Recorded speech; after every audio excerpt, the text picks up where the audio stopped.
हुआ जल पात्र में लेकर एक बेलपत्र का छोटा सा भाग उसमें छुआया हुआ और फिर निवेदन कर रहा हूं, अगर बेलपत्र उस दिन नहीं मिले तो पात्र लेकर चले जाना मंदिर में। मंदिर में शंकर जी पे तो बेलपत्र चढ़ी होगी ना,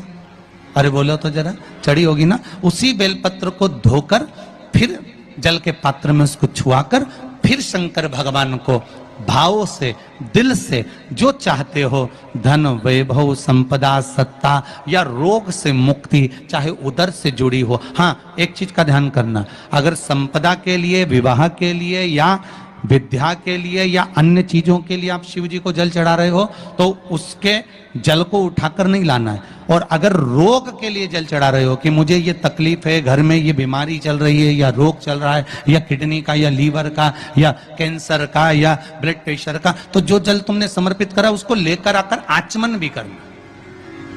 कौन से दिन? जम के बोलो जरा। शिवरात्रि शंकर कह रहे हैं, माँ उमा से, माँ पार्वती से मेरा महेश कह रहा है, मेरा बाबा भोलेनाथ, मेरा बाबा विश्वनाथ, मेरा त्रिकालदर्शी कैलाशी अविनाशी कह रहा है कि हे पार्वती,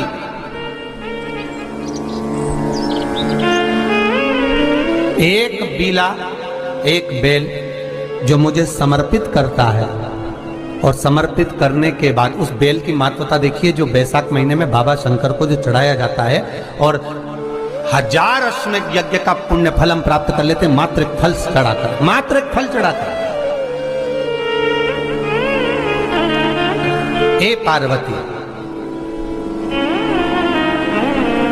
संसार का मनुष्य जब मुझे वो बेलपत्र समर्पित कर, वो बेल का फल समर्पित करता है, पार्वती वो फल जो मुझे चढ़ता है,